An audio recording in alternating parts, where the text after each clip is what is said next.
Hello, everyone. I'm coming to you from a different place. I am at the Julie Roy's conference where they're dealing with spiritual abuse and how to heal the church from some of the things that have been going on in the world.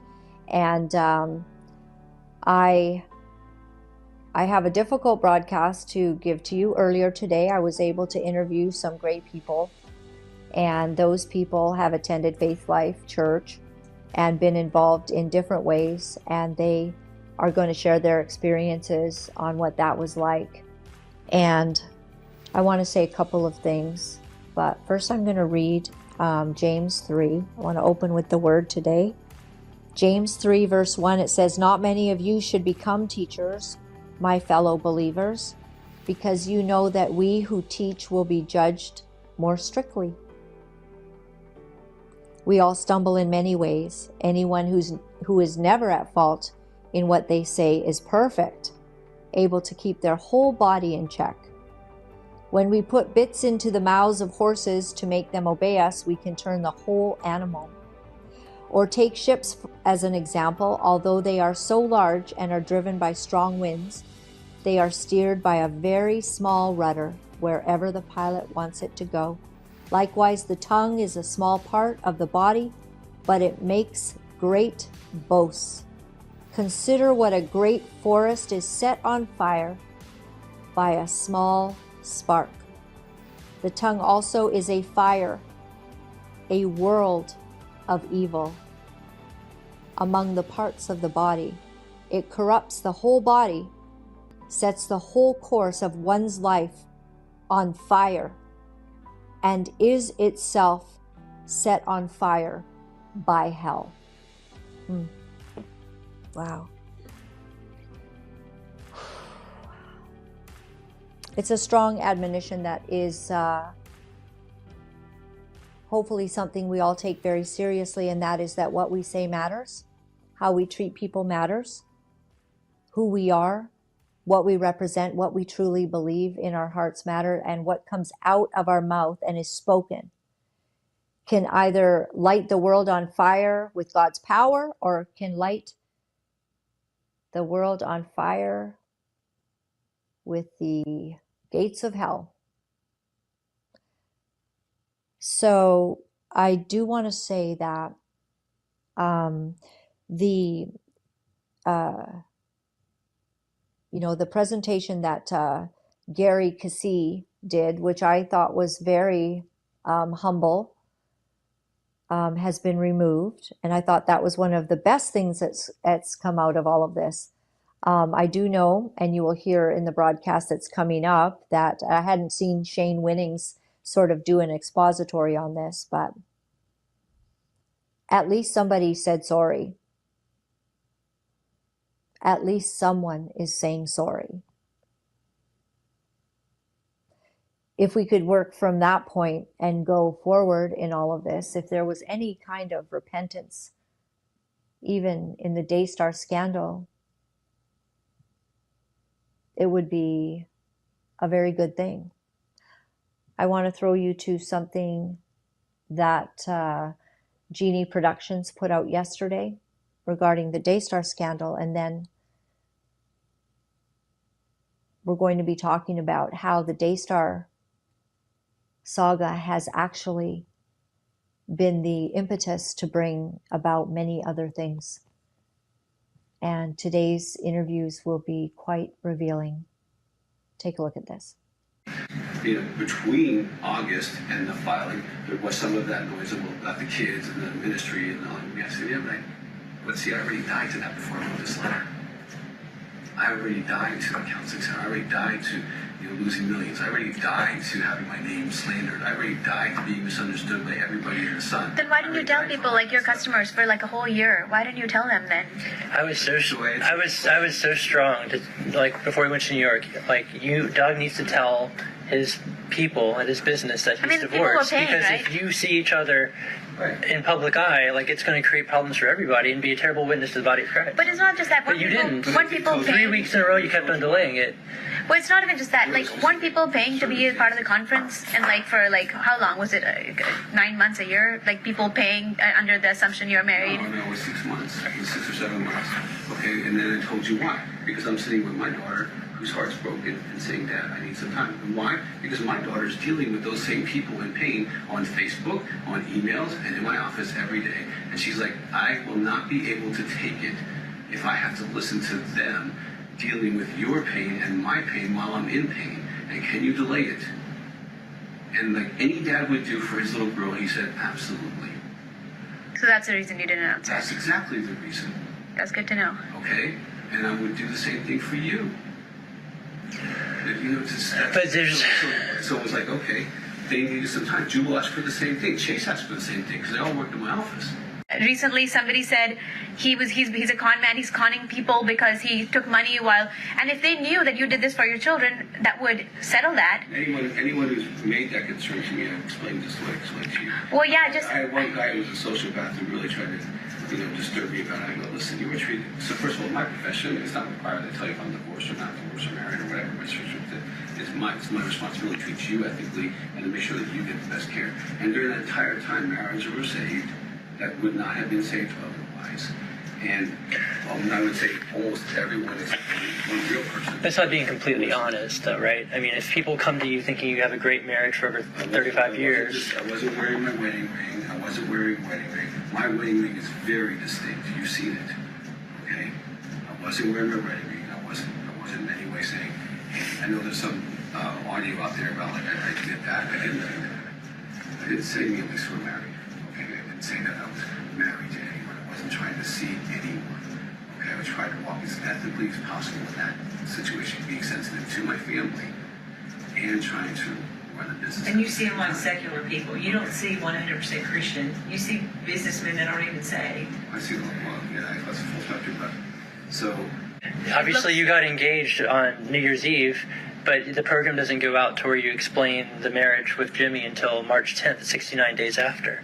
So that whole time, you're not able to do an Instagram post or like publicly, you should be the happiest you are in your life, one of the happiest moments, but you're not able to share it because, again, you have to worry about the narrative because Jimmy's got to come on and explain it because he's a divorced man.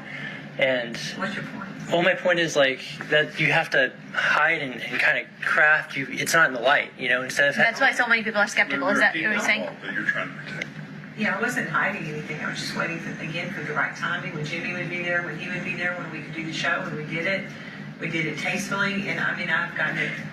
But it was... so many incredibly positive comments, but the thing that... But there were so many negative comments that you took it down. There weren't that many negative. It was probably 85% positive, 15. And yes, I did take out the heresical comments.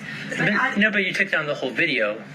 Oh, I took down the video. Why? Because I felt like it was... it had served its purpose, and everyone had seen it. But that should be one of the most watched programs. Anyone should be able to know who this man is. This is what we did, is if people call and ask for that program, we send them the link, we tell them. But you're hiding it. I'm not hiding it. I did that. Well, why take it down? I did that because... Wisdom. Yeah. Because why? Wisdom. I don't think it's wisdom. I think it's the opposite. I think you should be able to... Well, she doesn't want to get into it. No, Okay. You shouldn't push it. Okay. Try. But still, the judgment comes, and nobody looks at the 36 years that he tried. Oh, just try. But see, here's the thing. But this is good. Like, this is a conversation that needs to happen out in the open because right now people are... I'm not going to cover these like what he's doing. We're not going to hurt his family. We're not going to make her look any worse than what we did. That's why I took it down for her. You want to know I took the freaking video? I want to know why, yeah. Yeah, I took it down for her. You can say it nicely. Well, you have to be mean. I'm emotional because you are keeping... No, I've been very calm. I'm just asking questions that are concerning I me. took it down for Lisa because it felt uncovering. And it wasn't the heart of it, wasn't the spirit of it. Okay. I'm not going to uncover her. But he didn't ask me to take it down. I'm not going to uncover. I took it down on my own. But what you should take away from that to your family is Doug will take a bullet for you. He will not. I think it'd be great if you had that conversation with him. Well, they should be. This is the last conversation. Well, when you walked away from the meeting is, Doug's not going to uncover his wife, but he's not uncovered your sin either. And I walk in confidence. I have confidence of some most how people with Christianity who told me their deepest dark teaching me will never know. Yeah. I'm not the Of course. Okay. Of course. See, sometimes you want to say, what about that? No way. It's all confidential. I'm very confidential. I'm not trying to. But I will never uncover. I'm sure you've tried a few times. Something in confidence. I will never. In fun, in jest. Yeah. If you need to walk away knowing you met a guy that no matter what your family tells me stays with me. If you really want to piss me off, break confidentiality, okay? Because it's really sacred to me, and I won't break yours, all right? If you really want to piss me off, break confidentiality, okay? Because it's really sacred to me, and I won't break yours, all right? One of the things that I've been sent is a teaching by Pastor Gary, and it's on gossip. And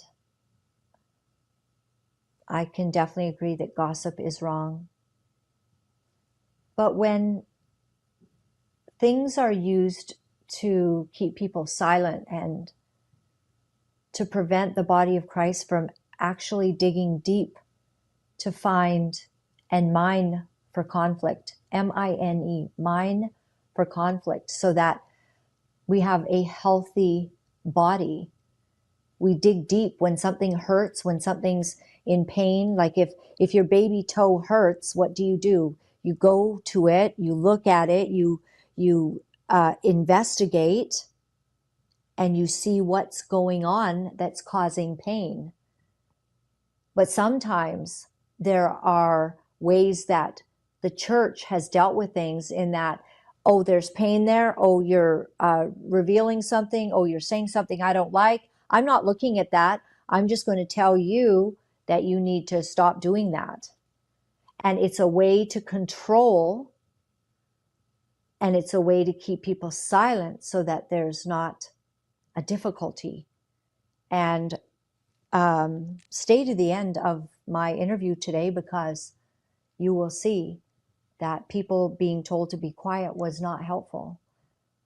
And I'd like to just present this word today from Pastor Gary. They have become filled with every kind of wickedness, evil, greed, and depravity. They are full of envy, murder, strife, deceit, malice. They are gossips and slanderers. Wait, let me finish this. So this really can't mean what it says, right? God haters, insolent, arrogant, boastful. They invent ways of doing evil. They disobey their parents. They have no understanding, no fidelity, no love, and no mercy. Although they know God's righteous decrees that those who do such things deserve death. Wait a minute. Back up. Now, obviously, this is Old Testament. He's talking about the Old Testament law. But did you just see what I saw? Someone who gossips deserves death? It's wicked and depravity?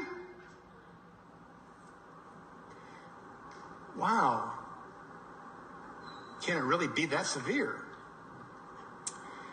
Well, God thinks it is. I'm going to say some things today later in the broadcast, very flattering of Pastor Gary. I think actually that he should be speaking more, but I am concerned that using certain scriptures or certain styles of leadership that shuts down the body of Christ when things have been tried to be shown. If we investigate earlier, we don't have the huge crisis to have a look at. And we should not all be gossipers. What is being forced out right now is the truth, and it has to come out. And the reason it has to come out is because it has been hidden for so long, and it has festered, and it is like a cancer in the body of Christ. And now we have to speak the truth, and all of you have a right to do that. Any one of you have a right to speak what you feel, what you think, and leaders should listen. That you would be a servant. If anyone thinks you are great, you should be the servant of all, not the Lord of all. There is only one Lord and only one God. At the end of my broadcast today, I will address Drenda. And this is a person that needs a lot of self-examination right now. And I pray you do that. And I've heard that you want to say that there's, this is all slander. We've heard this before. You need to stop. Stop in your tracks now. This is not slander. These are people that have been harmed by a predator. This is not slander. This is truth. And in order for any kind of healing to happen, there needs to be an acknowledgement that a lot has gone wrong. There needs to be repentance, and may we all have an epic teaching in life from this biblical tale in modern day times. I hope you enjoy this interview. It's with 3 beautiful, beautiful young people, and they've been through a lot. Welcome to the show, guys. To my direct, it's my left. Yep. We've got Ben Patton. Thanks for being here with us. We've also got Kelsey, and I'm not certain of your last name, Kelsey. Do we have it up on the screen there? Welcome Tosca. to the show. Okay. All right. And then we've got Cassie. So Kelsey and Cassie. And we're going to get started. A lot has happened basically like in 48 or I don't know, has it been 72 hours? I don't know, because my life's a whirlwind. I've got like 20 new friends on my cell phone, sort of different people filling me in on what's happened with Faith Life and the outfall of all of it. And of course, on the heels of the Daystar controversy, it's got some similarities there, especially when we talk about the work environments and things like that. And I'm really happy. I've heard Kirsten has been able to speak to the police. We'll start with you, Kelsey. First of all, do you have any idea on that end of what's happening with the police investigation? Have you heard that the victims are now really being heard, and maybe the Attorney General, is he saying anything more publicly? I personally haven't heard anything. I kind of shut down my social media a little bit yesterday to step back and let the people that need to have their voices heard be heard. So hearing that from you is actually really encouraging to know. I'm glad that things are starting to move forward and the right steps are being taken with that. I think that's why everybody wants this, is accountability, that churches, organizations, even businesses, whatever it is in life, that we never shut down the victims that want to speak. And Kelsey, you have been very vocal on social media, talking about, as this has unfolded, your personal stories and your situation. And I'll open the floor to you first. We'd love to hear your story and what you've been through. Yeah, I'll try to keep it concise. I started working at Faith Life Church late 2011. I was newly graduated from college at the time, and I was hired on to be one of their graphic designers and primary event photographers. So basically with the marketing department, it was part of my responsibility to handle any of the product designs that you guys would see on the pastor's material, any sort of signage you would see for special events, all of the curriculums that the youth would have for their classes and stuff. I would help put those things together. So if it's been printed, if it's visual, I probably had my hands on it, and I know there's a team of people always working on that. With the photography side of things, what I would normally do is cover any and all events the church had. So if there was a special service, if the pastors were doing a taping for one of their shows, if the youth had any of their events going on or any church-wide program, I was there. And that was typically outside of my normal work hours. So when I was hired on, so a job on top of it, and then basically, was it volunteering or like a sort of a paid gig? most of the events would be during work hours if it was like a weekend conference and whatnot. But if it was an after hours event, say for like the church or something, that wasn't paid. What they had at the time was a system where we would keep track of our extra hours, and there was a notebook with a binder that we would sign in as like our hourly check-in every day to and from. And if we kept track of those spare hours, that was used as rollover vacation time. So if I had anything outside of my 40 hours that wasn't paid overtime, that was used as extra vacation days. And that was really, really difficult when I was just out of college. I had a lot of debt. And so I was like, well, I kind of would like to see if I could get compensated for that. And at the time, being new, I just didn't feel it was my place to bring that up. But about a year into it, I did ask, like, is there a way I can be compensated for that? And a couple times I was told that wasn't necessarily within the budget. And I kind of just pulled back on it. And when you think about the budget, this is, from what I'm understanding, a really well-funded church. Yeah. Did that make sense to you, that there was no budget? No. And me being their photographer, I sometimes had to go back in the pastor's office and kind of stand back, like if they had a special guest in. So trying to take stock photography for things like that they could use for marketing. And just seeing a lot of things behind the scenes, and I can't claim to know the budget on that, so like I can't speak to any of it. It just it felt hard to make sense of it, and I also didn't know if that was my place to question or who to question, because being a staffer in like a prosperity church like that, which I didn't even know what that was until I worked there. I was like, oh, so maybe I have to kind of commit to this, and this is something I can work up to, and then eventually, the fruit of that labor will come forth. It kind of makes me laugh, Kelsey, when I think about a prosperity church, but none of the employees ever prosper. I mean, I don't know. You'd think that the part of the prosperity is giving, right? Wouldn't this be the church's opportunity to bless? In any case, I mean, I don't know. I'm just hearing this from a few. It's been sort of the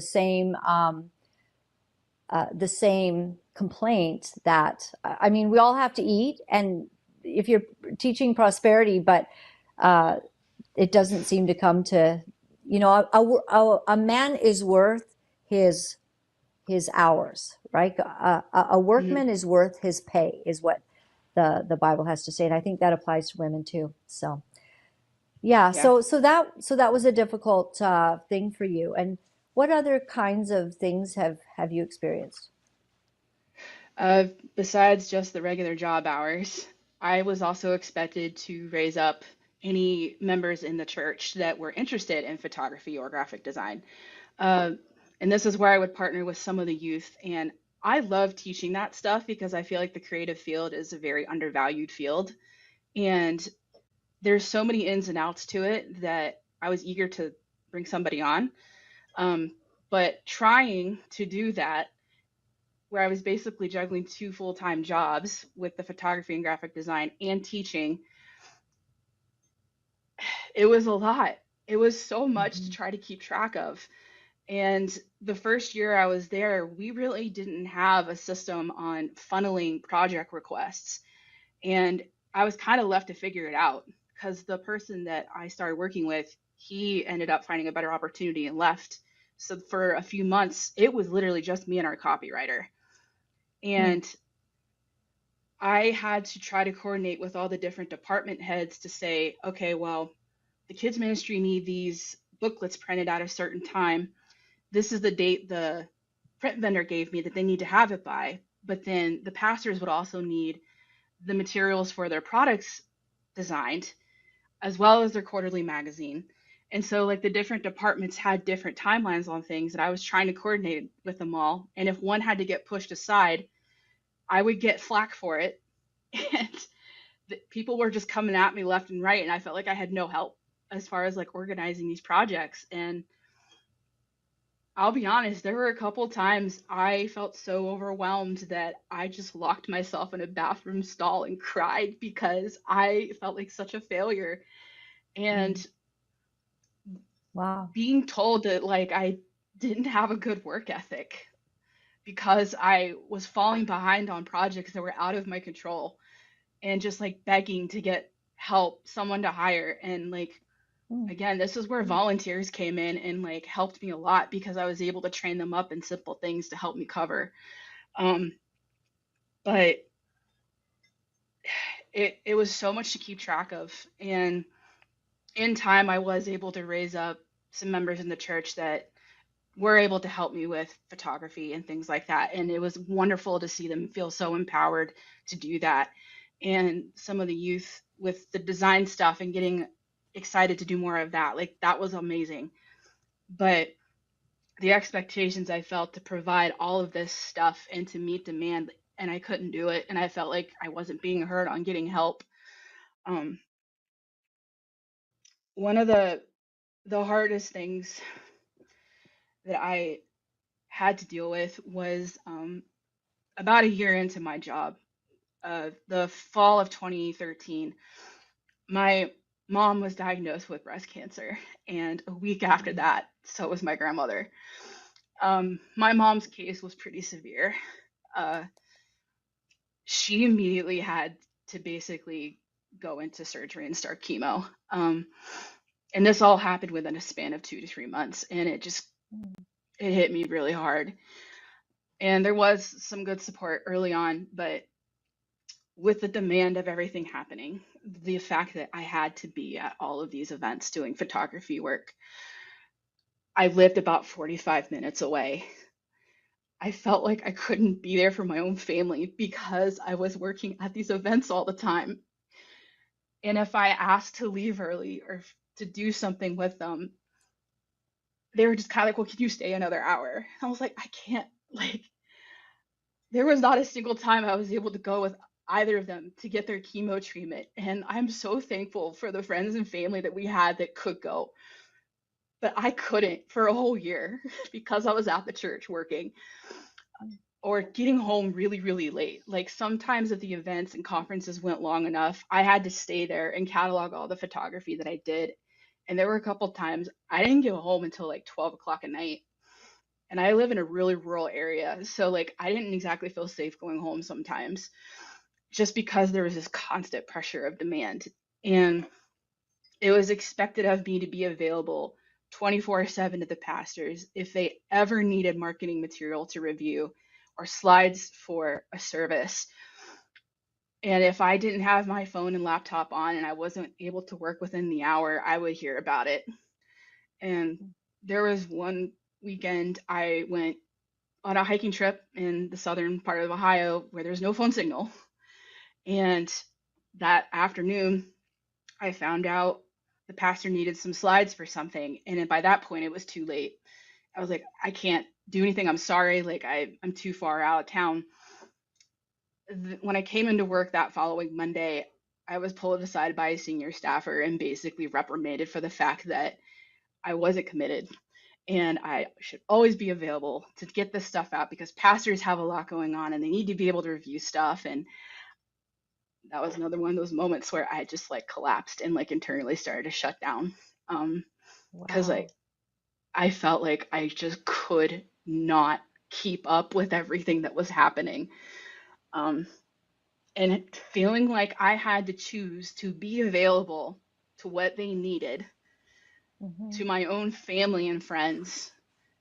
It's like if I didn't have a laptop or internet within 5 feet of me, I thought I was like, it just felt like a constant jump scare. And it was so hard. And I know my parents have never looked at me any different from not being able to be there as much as I wanted. Like they've assured me of that. But for me personally, as a conviction, it was just extremely difficult to be like, this church talks so much about putting family first. And when I asked for those times to step away, I felt like I couldn't get it. like it almost felt Wow. shameful for me to ask. Hmm. Um, when I'm listening to this, it's really horrifying, but it's something that, so somebody wrote me today about YWAM and about that sort of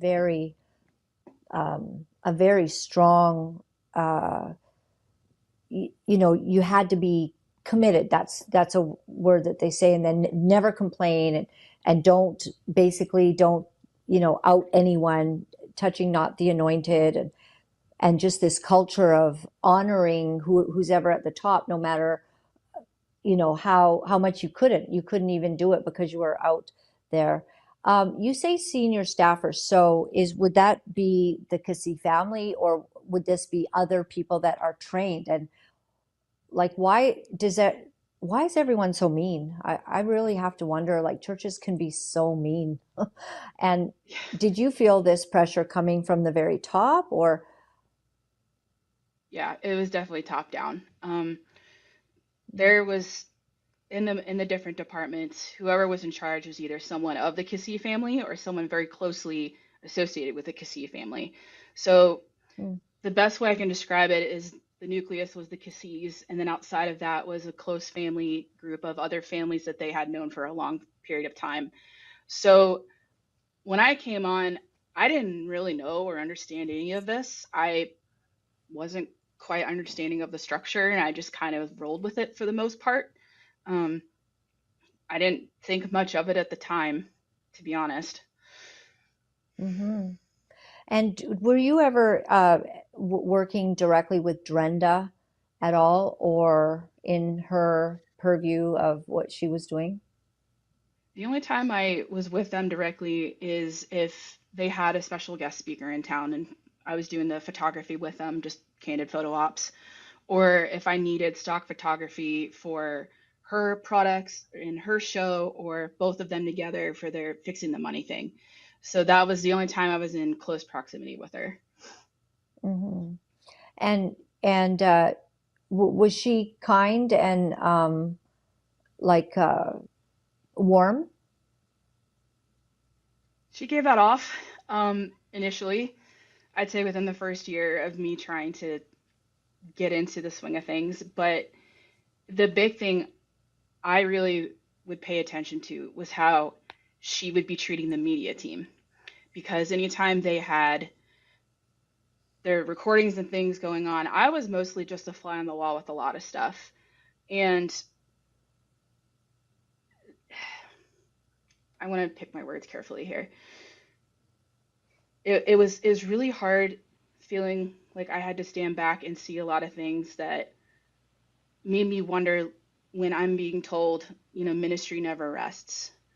And senior staff and pastors are being told, like, take the time that you need to rest. But when I look at the media team, honestly, they should have just had cots to sleep there because they were there before I ever showed up and they were there long after I showed up and they worked their butts off.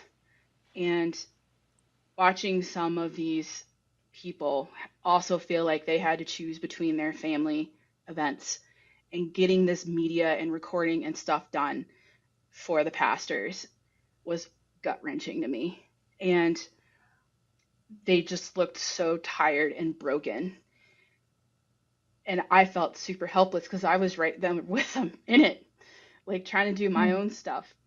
And I want to say the pastors like would try to maybe show them some courtesy, but the demand and seeing how ragged they were just didn't really match that. I'm like, if you cared about your staff, why do they look so tired? Like mm. that was a question I asked myself a lot. What kind of media were they producing? It's a church, so you go to church, you sing, you need the songs up on the Hmm. screen. Yeah. Maybe you need some creative announcements. What was Hmm. the media?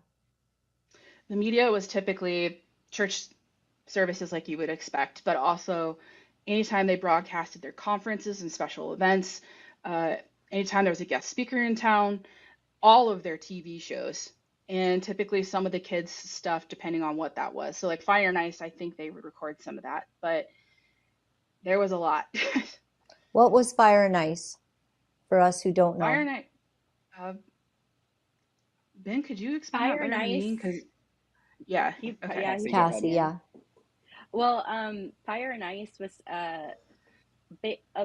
some sort of play that Tom Kissy wrote to be able to reach the youth. I've only seen it once. I went to a lot of different practices because I was working there late, but it was something that he produced, and a lot of parents now are speaking out against him because there's some sort of like love interest in it. But I don't know the full story because, again, like this was 12 years ago for me, and I've only seen it through once. Okay. Fire and Ice. So is it a series, or is like I showed something the other night on my podcast with fire, airplanes, and Drenda has a sword and she's killing the devil. I don't know. Is that Fire and Ice? It's not that. No, it's not that. I can give Not a that. little more info on that. Yeah, So yeah. Fire Go and ahead. Ice was Go ahead, Ben. it was basically like a youth alternative to a Halloween experience. It's always in October. It's good versus evil. It's this fantasy story. There is a love interest. And the reason that parents are speaking out about it now with all of the other news that is coming out is because, Tom's age and the love interest in this fantasy world was always played by a minor female. So that is coming under scrutiny now that all of this stuff is out. But that is something that has gone on for years. And I actually think this past year is when some of this stuff started coming to light. And, I think Tom was asked to resign, or he resigned on his own and was not meant to be part of this last one, though I don't know if that actually occurred, but that is Fire and Ice. So it's basically like a Halloween alternative fantasy experience for youth. Wow. But it did have all Okay. the smoke and extravagance of what you were referring to a minute ago. Right, Yeah. like a real theatrical presentation. I get it. So that's sort of Performance. what you were We love a talking about, performance-based Kelsey. experience. Yeah. Yeah. Yeah. Yes, That's yes. basically it. Yeah. So, wow. Well, Kelsey, may the Lord honor you for what you did with a servant's heart in trying to really be invested in something that seems like the care wasn't there for your personal experience and for your family. That is very hard. Your mom getting cancer and then your grandmother. And also just feeling badly. Like I'm just thinking that, if somebody can't do it, you're just kind to them because you don't want them to feel bad. Didn't anybody care about making you feel so horrible? Like, because you're hiking, that's mean. So it's a mean spirit. Yeah. It felt like I just couldn't break the tether, so to speak. Like I always had to feel connected to what was going on and being ready at a pin drop. Right. And you used a couple phrases, and then I'm going to go to Cassie, and then we'll talk to Ben. But you used a couple phrases. Was this what they like, the commitment phrase, or you need to be here? Like you said some phrases as if that's sort of what they used all the time. Yeah. Kind of in passing a little bit, just being like, we want to make sure you have a servant's heart and that you're focused on your work. As if you didn't, And right? As if you didn't. You're such a servant, I obviously. I was like, I don't know what else I could possibly do at this point. But Oh I was man. like, I'm I'll sorry to take a laugh, pot but it's also. right. You did. Yeah. I And mean, God forbid you ask a to be small, fed, right? I don't know. well, as a small joke with that, I mean, Cassie remembers this was funny. For my lunch break, because it was so short and only for 30 minutes, I had a hammock. And the first time I had it, I was like, well, you know what? Maybe I could set it up in the 2 trees in the front of the church and take a quick nap during my lunch. That was not smart because so many people saw me wipe out and it became a joke for a while. But like that fun aside, like one of the few times I felt like I could get rest was on my lunch break. And I felt like I had to choose between going and taking a 30-minute power nap in my hammock behind the church somewhere or going and get food. Like that was most of my days, just to feel like I could keep up with stuff. Was it Tom Cassie who was sort of the overseer of this type of thing? Honestly, I don't. Or no? I felt like I didn't really have an overseer. It was different department heads for different things, and that's what was really tough for me, is because But somebody made you feel this pressure. So Yes. Was there more challenging personalities, and maybe you don't want to say their name or whatever, but just some people that just weren't sensitive, would you say? Absolutely, yes. Without a doubt. Absolutely. Mm-hmm. Yeah. So that's been hard. Have you left the church now, Kelsey? When I signed out in 2014, there was another moment that just like tipped me over, and I was like, I need to get out of here. My creativity felt like I was like a squeezed tube of toothpaste. Like I had nothing left. And I was like, I don't know what I could do. And at that point, I was like, I was honestly ready to walk away from my faith because I felt sucked dry. And I stayed as long as I did because I saw other people were struggling as much as me. And I was like, I want to be here for them, these volunteers that have given so much. And I finally left in the fall of 2014, and I was so broken. I was like, I decided to actually go overseas and do missions for an entire year. I just wanted to get out and leave and have nothing to do with it. And it actually took me another 4 years to do graphic design again. I worked different jobs just to feel like I could create on my own. And I didn't set foot in another church for another 6 years. And even now, I still have a really hard time like going consistently. Because it's like when you know what's happening in the background and you kind of learn to pay attention to all the people that are serving and working there, that's all you learn to see instead of like the message of what's happening. It sounds like the church is missing the point of what church is about. That's just so very sad. If I could say anything, it'd be like, I want people to ask themselves, are you going to church to be entertained? Like, if that's why, then you need to check your heart. And if you want to know if a church is healthy, just stop for 5 minutes and look at the staff and volunteers. Like, do they look tired? Like, are they there every day? Like, paying attention to those little things and seeing those that are in the unseen, like, reveals a lot. And I know with a lot of things that are coming out and people are choosing to resign, I did see that some people had the idea of giving their tithe to staff that have decided to resign. I don't know the full scope of the details on that, but I just wanted to bring awareness to that. Like, if you're wondering how you can help anyone who's been stepping away, like maybe consider giving your tithe to them. That's an awesome idea. I like that a lot. That's terrific. I mean, that's what it actually should be for, is, to keep everything functioning. It's not to get your coffers all full and make people wealthy, and that just some of the church has lost their way in this. Wow. Thank you, Kelsey. Thank you. Have you shared the bulk of, I bet we could sit here, and if I just dug and dug, you can probably come up with a lot of stories of what happened. Oh, yeah. So thank you. Yeah, thank you for sharing that. And I'm truly sad, actually. I grew up in church. I understand some of what you're talking about. Cassie, let's go with you. Tell me about your journey. So I started attending and working at Faith Life Church at the same time, and that was in 2010. I was hired on as the receptionist, and I helped out with a lot of the dream team, is what it was called.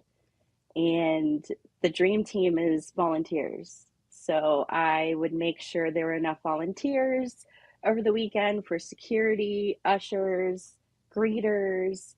And I was at the forefront, met a lot of people, built a lot of relationships, and it was great. I loved it at first. I didn't really get a lot of FaceTime with Pastor Gary and Drenda.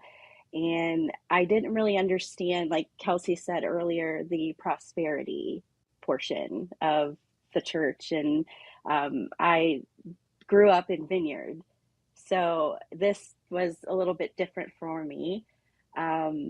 They started noticing my dedication and how much I was a people person and I would shine on the weekends. And they started asking me if I wanted to do a little bit more, which 1,000% yes. I am a servant. I am here. Let's get this going. So I started helping Polly Patton, who is the daughter of Gary and Drenda. She was their executive assistant, and I started helping her. She mainly took care of Drenda. I mainly took care of Pastor Gary. It was a great dynamic because she would go to dinner with them and come back and be like, they want this and this and this done. And I was like, great, awesome, I can do it. So the workflow was great, but then she got pregnant and went on maternity leave. So I was there left with taking care of Pastor Gary and Drenda. And to a normal person, like who is an executive assistant, it's like, no problem. You have two people you're taking care of, but you're taking care of weekend services. I am doing all the event planning for conferences. I am making sure guest speakers are coming through a TV show. I'm shopping. I'm ironing clothes. I'm doing it all behind the scenes. And I was run ragged. And I can definitely attest to Kelsey that, like what she was saying earlier, it was hard to get time off. Our designated time off would be Mondays. And if I were to schedule anything, it's like I would have, drop of a hat, I would have to help them. And I lost a lot of friends.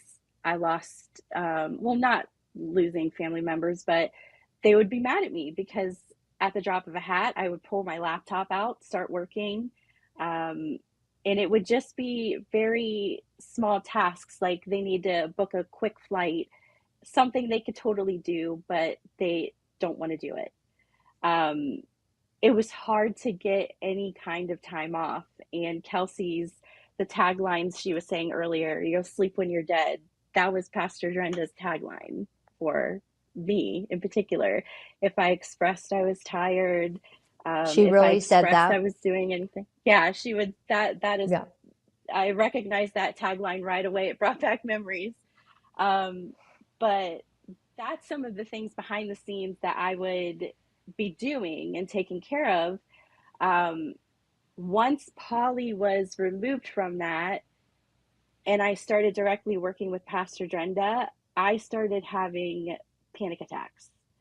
The way that I would be treated at the drop of a hat, just some of the things she would say to me or how she would say it, it would just make me feel like I was 2 inches tall. And I lost a lot of confidence in that place. And it was hard to...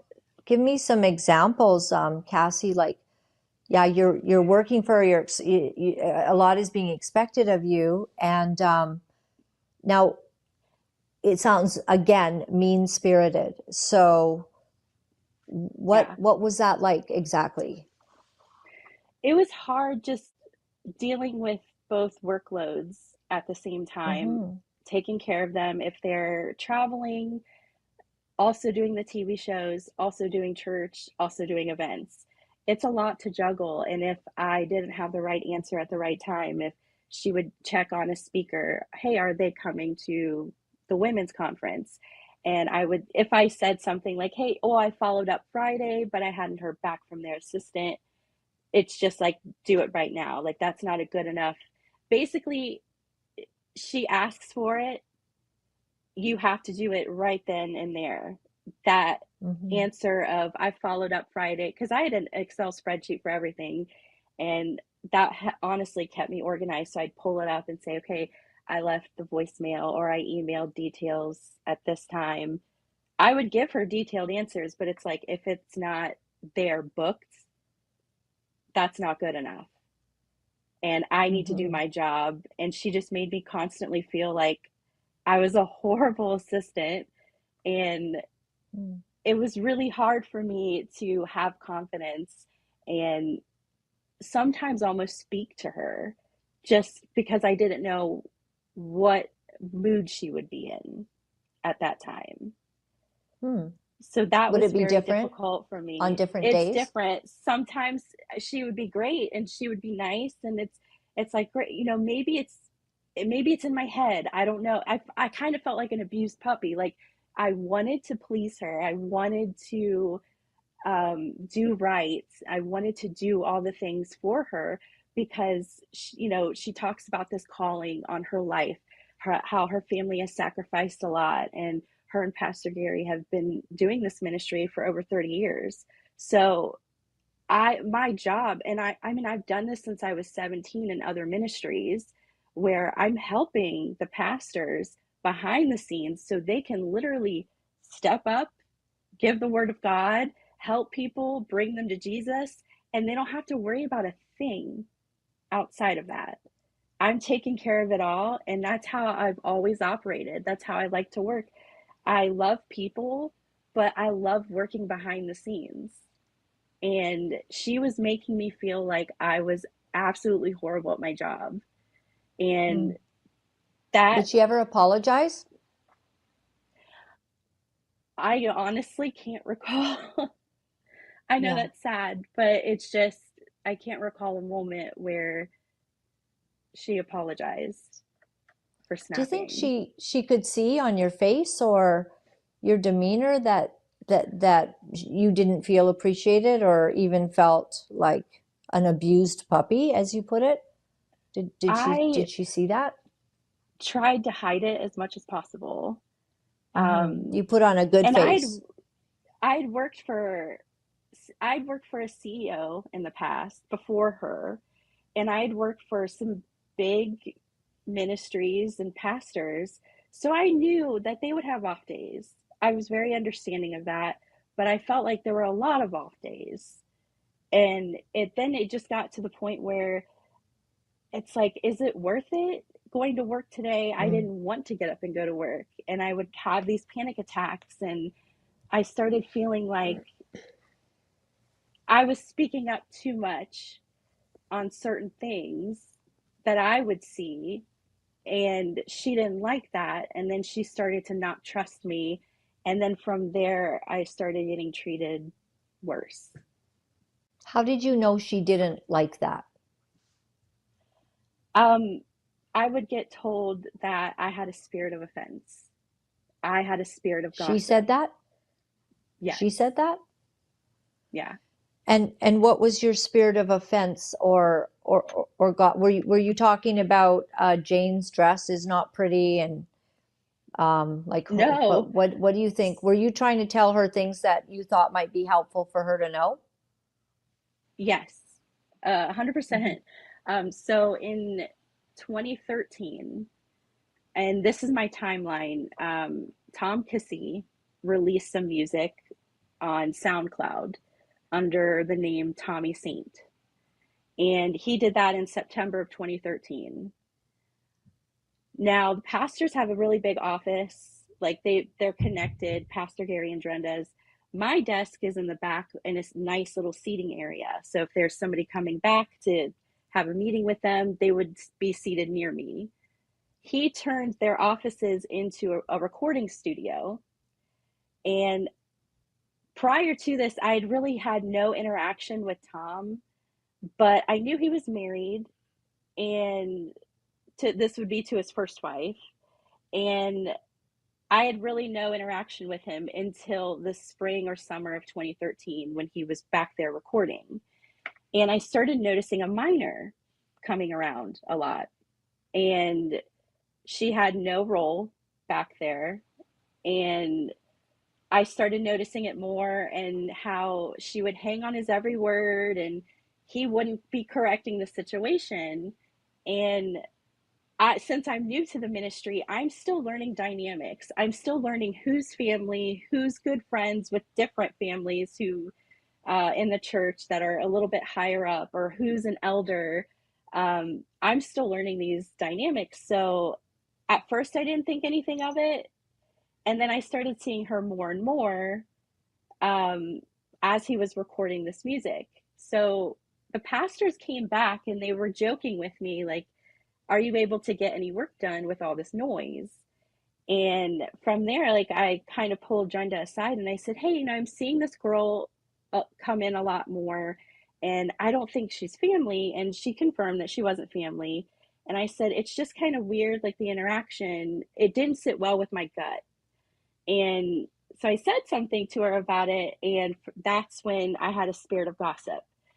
It's no big deal. Tom is like a rock star. He has this rock star mentality, and it's nothing. And he likes to look cool to the youth. And so after that, I didn't really say anything, but this girl went on to be a media assistant where she would be shooting some film for Fire and Ice, because they do a mix of like the live play, but then also media, as far as videos and photos and stuff. She was editing videos for hours, and she would be in the office alone with him sometimes.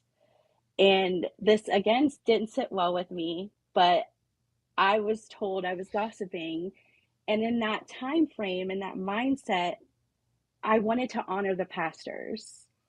I wanted to honor what they were doing. And looking back, I'm like, maybe I was brainwashed. Like, maybe I was dumb. I should have said more. But after all this coming out, I then realized that he's divorced from his first wife, and his wife that he is currently married to was that 15-year-old girl I had questions about back in 2013. She was 15 at that time. So that to me was a big red flag. And I was like, you look trying back to bring like, a warning. could I have done more? Yeah. Could I have You done probably more? couldn't have. You couldn't have done anything more if you're going to bring it up and Drenda feels you have a spirit of offense and you're a gossiper because you're noticing that an underage girl is spending time with, and people have called him the golden boy, that he was the golden child of Drenda, and that he could do no wrong. And if you dare say anything, then she would. Basically, you're putting your neck on the chopping line. If you want to start saying, hey, I think something's happening here, this might be the beginning of an affair with an underage girl. And you're saying now this girl you were concerned about is his wife. Currently. And I honestly have been so far removed. I just found out about this this past Saturday. And just all these emotions were flooded, and I'm like, could I have done something more? But Drenda was so quick to tell me I was gossiping and tell me I had the spirit of gossip, and that was far from it. I have learned through my life that my gut feeling, that the Holy Spirit telling me things, I need to stop and listen. And even as a mom now, I don't understand how I would let my child be alone with somebody like that constantly. And if I could see it as an outsider, and again, I didn't really have a lot of contact with him. It was like for a month of just seeing him walk back and forth and record and seeing her come back. It wasn't a lot of interaction. If I saw it that quickly, how many other people saw it? For sure. And your spidey senses and probably everyone would be shut down the same way that you were if they would bring something up. Where is the discernment in Drenda? Where is she not discerning? Does she not have a clue? Like, I would be concerned just naturally, like just knowing men and women. If my married son had a young teenager hanging around him and it seemed a little excessive, or people began to make note of it, I'd go, okay, this actually isn't even healthy, and I would want to protect my child.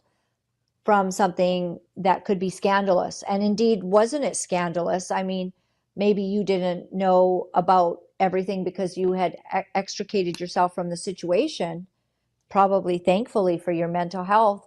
But this Tom Cassie is having allegations that now potentially can put him in jail. And the people that are reporting it are others that were minors, and his own sister that he had molested is allegedly saying that he's the perpetrator.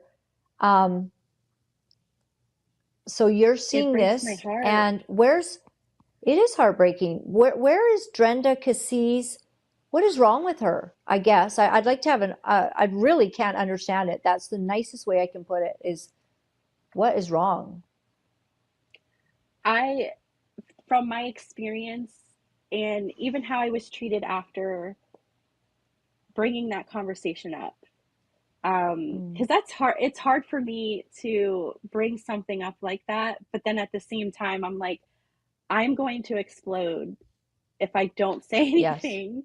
I need to say something. And after that conversation, things went downhill for me, and I just kept my head down and I worked. But What do you mean went downhill? What do you mean by that? How did it go downhill? So I only reported to Pastor Drenda and Pastor Gary at that time. And from there, it's like they removed me and they placed 2 other staff members in charge of me. And they just kind of reworked the organization chart. So I had 2 people in charge of me now, and I really didn't have contact with Pastor Drenda and Pastor Gary after that. So these 2 people did, and I was their assistant. From there, they basically said that happened because I couldn't handle my workload, which yes, I was struggling. Yes, I wasn't getting any time you had too off. much, and you probably appreciated some help, but that's at first. But I think yes. what you're saying, it's really this one certain thing that triggered it. Yeah, at first I appreciated the help, and I was like, great. And I was having panic attacks, like knowing that I needed to talk and communicate with Drenda and do things for her. So this kind of removed that and put somebody else in my place. From there, I started being bullied by these 2 staff members. And it just felt like Kelsey and I lived together. And at that time, we shared an apartment. And Drenda, for some reason, harped on the fact that we lived together. And it's like she felt like we would sit around at home and watch TV and just talk about her. And that wasn't the case at all. Like, we wanted to decompress from work. Like, we would go get Taco Bell and like go swimming, or like we would not talk about church. And it was just harped on a lot that we lived together and it was a problem. And I felt it coming that I was going to be fired. And I had started looking for a job a month before I was fired, but I held on for so long because my dream was to work in ministry and to be paid for it. Like that was the dream for me, and I was doing it. And I was working with all these high profile speakers coming through, bands coming through, Christian bands, singers. And this is stuff that I loved to do. And I love to take care of people and invite people to a concert and have them meet Jesus there. Like that's something I wanted to do. And the fact that I could pay my bills. Yeah. Paying my bills at the same time, because I had interned for 5 years, not getting paid prior to this.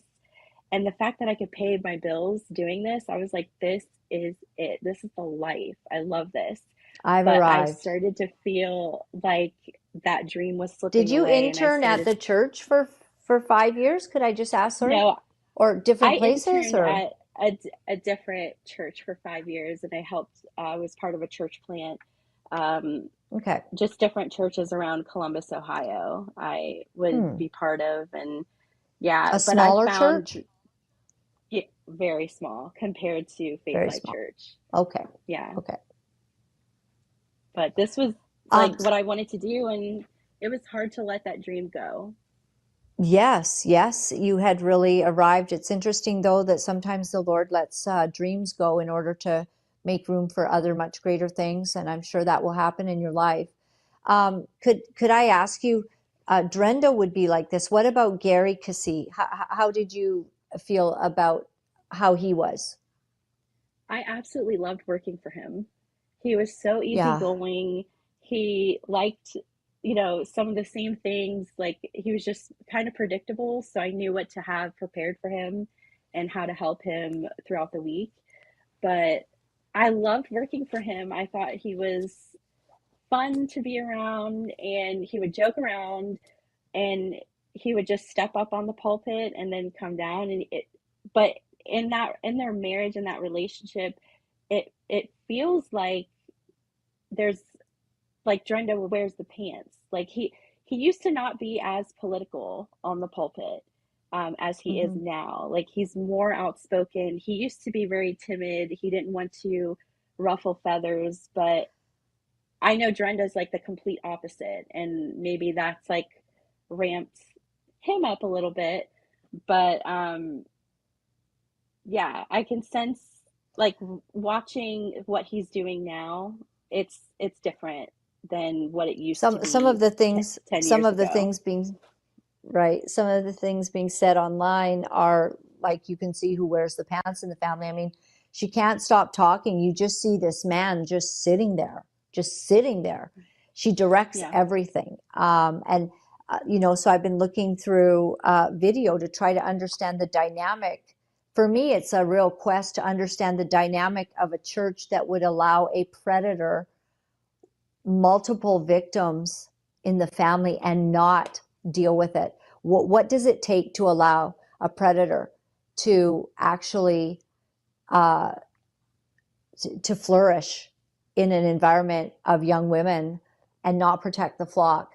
And so what I do see is Drenda just constantly talking, directing, and Gary's video that he's removed now, and I don't know why, but Gary did a video. And that video actually is the most profoundly beautiful thing that I've seen since the whole Daystar saga happened. That video of his humility was beautiful, and it's gone. Now, I bet you Drenda didn't think it was a good idea. I mean, she just overtalks.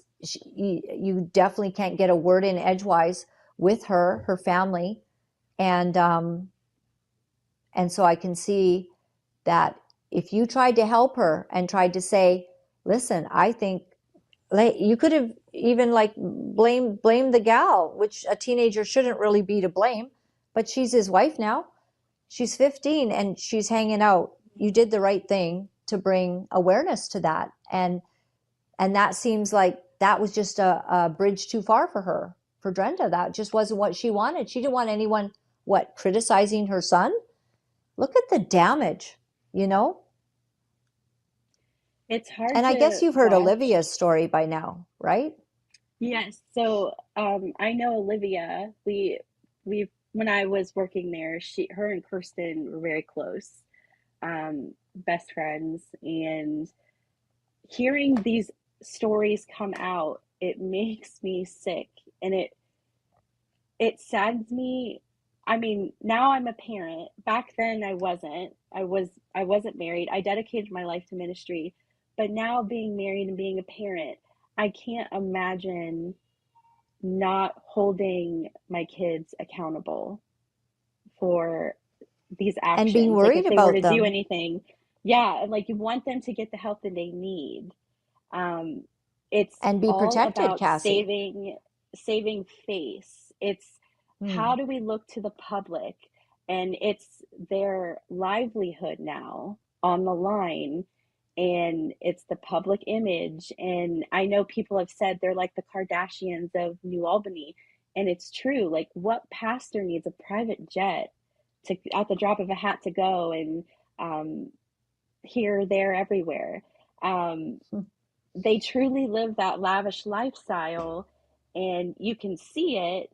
And then being on staff, it's like we were paid pennies and expected to work, and the volunteers would work endless hours with us to help make events happen, to help make weekend services happen. And it's free labor, and they're using the youth as well. And it was hard to be part of, and it was hard to never have a day off. You'll sleep when you're dead. It's the truth there. Mm. It's very disheartening to see that the image is more important than family when they preach about how families and kids are so important, and they're after your kids, but your kid is the one allegedly causing all of this. And it's so hard to watch, and it's hard to be silent. And I've been somewhat silent on social media because I don't want to come off as a bully. I don't want to come off as angry, but I am angry for these victims. And nothing like that ever happened to me in the church. But as an adult and as a staffer, being able to see and saying something, but then shutting my mouth in order to honor my pastors, honor my bosses.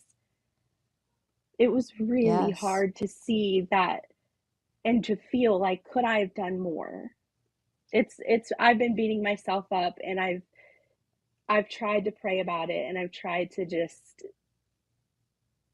I don't even know. Well, you It's would been really probably hard. simply have lost your job sooner, or you'd be told that you were insubordinate or a gossip, and causing offense.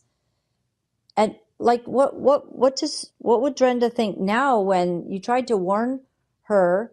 So this other young lady comes in, causes, I blame him. I don't blame a teenage girl, but she's actually now a woman, now married to this guy.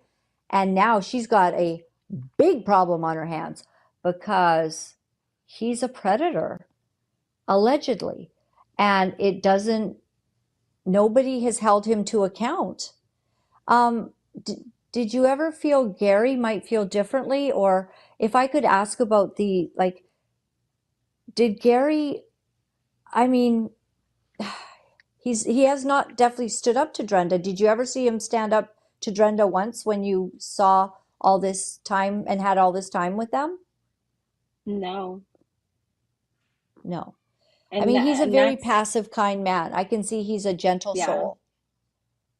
And they were I can very see that. private. If there was any family matter that was happening, they were very private about it, and they, shut the doors. And I was, in the office, but I couldn't, if Here. they dealt with something, they would be private about it. But just the fact that, I don't know, it just the dynamic there, you could tell who's in charge.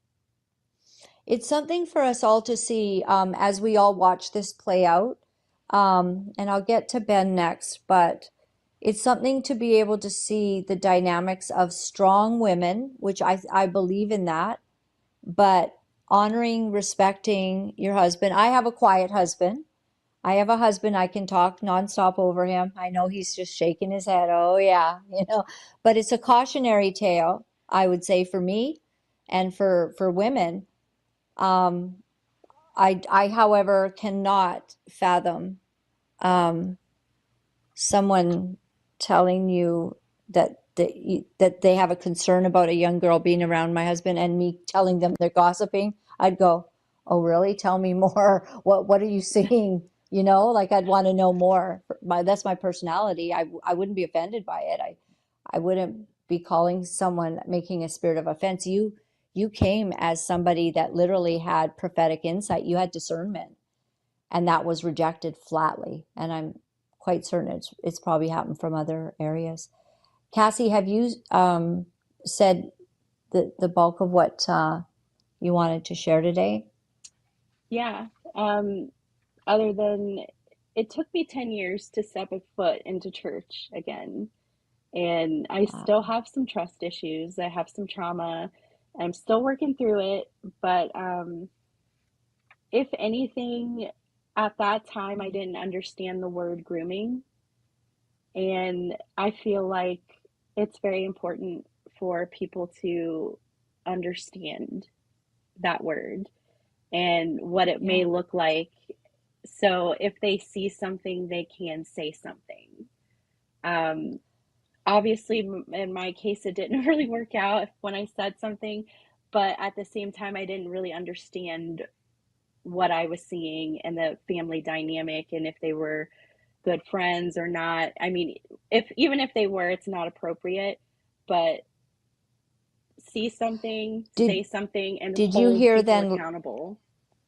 Yes, yes, ma'am. And have you heard since about this other situation that's been another grooming concern?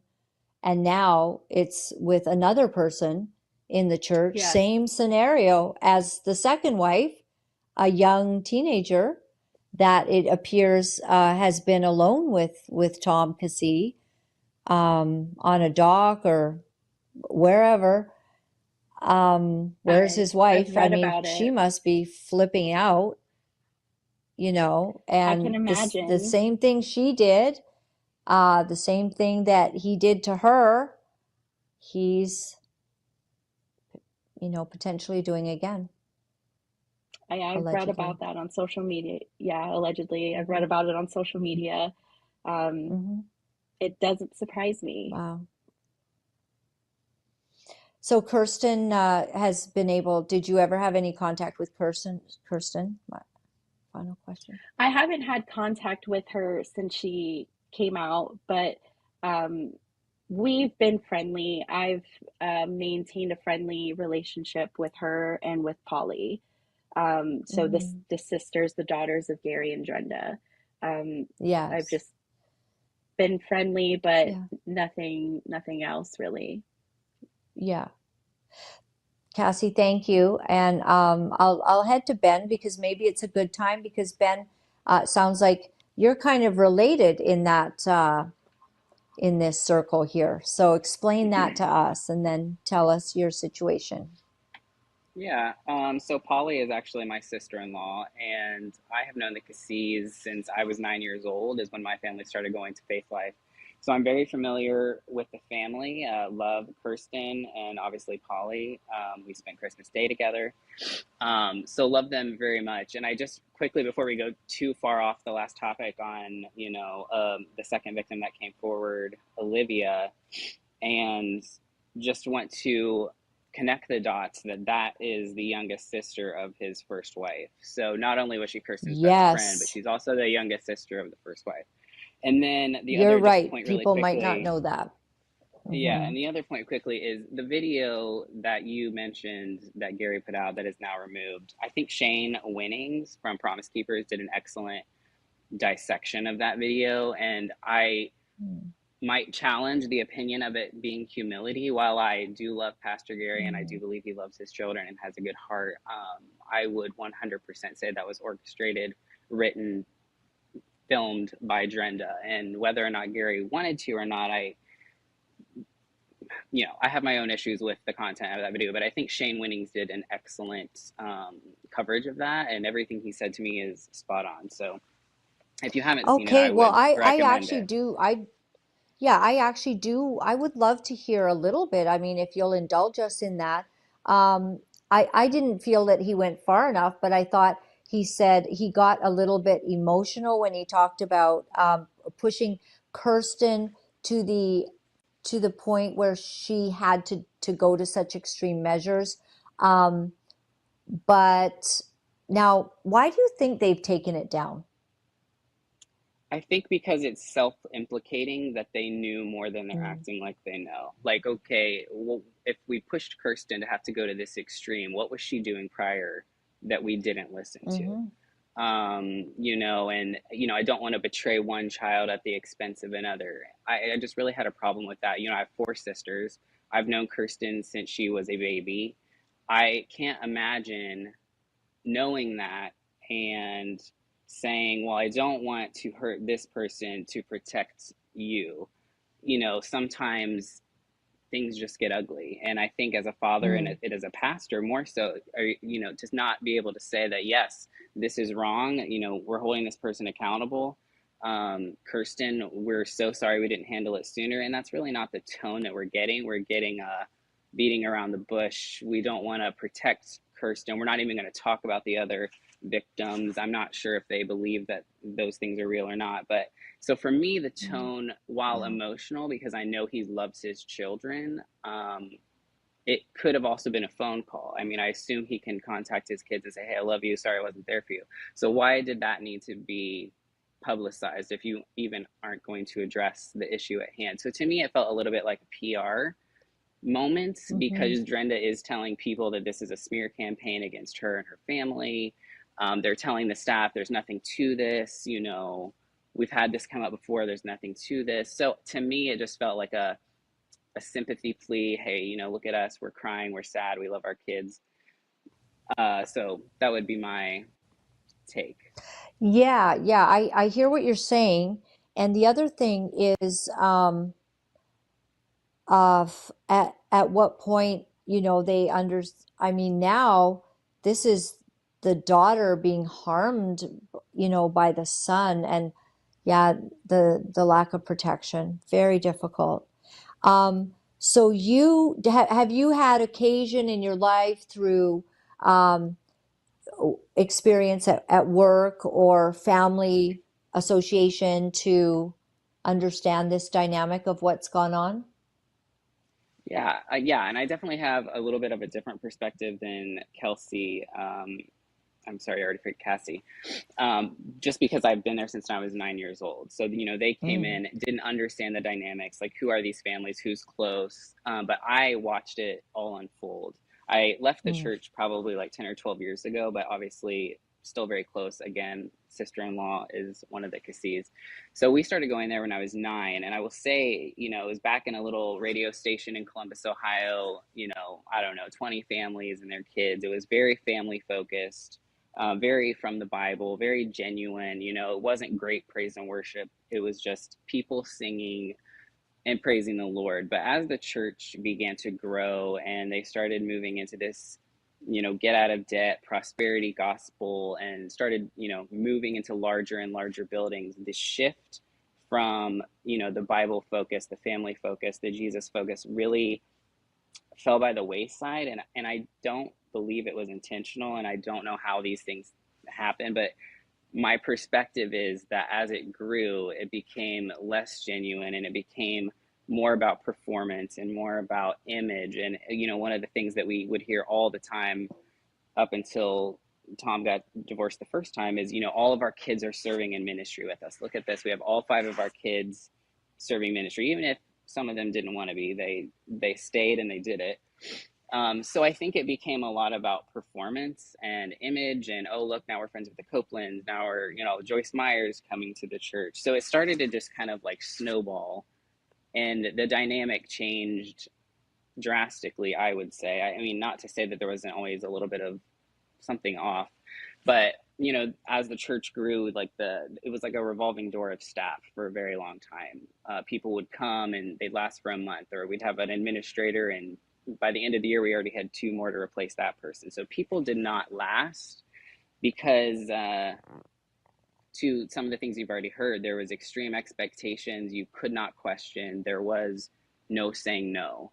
You know what I mean? It was, if you were a yes person, you're here to stay. And I think if you look at the staff right now in the senior leadership positions that the other ladies have mentioned, it is mostly family. And I think that's by design. The kids are not going to win in a battle against specifically Drenda, but, you know, it's by design. So now I think they no longer have elders. I don't know who's on the board of directors, but they have definitely tightened the circle to, I think one of them said earlier, there's like a nucleus of the yes people. And there's very little accountability if everyone is the yes people that are your children, essentially.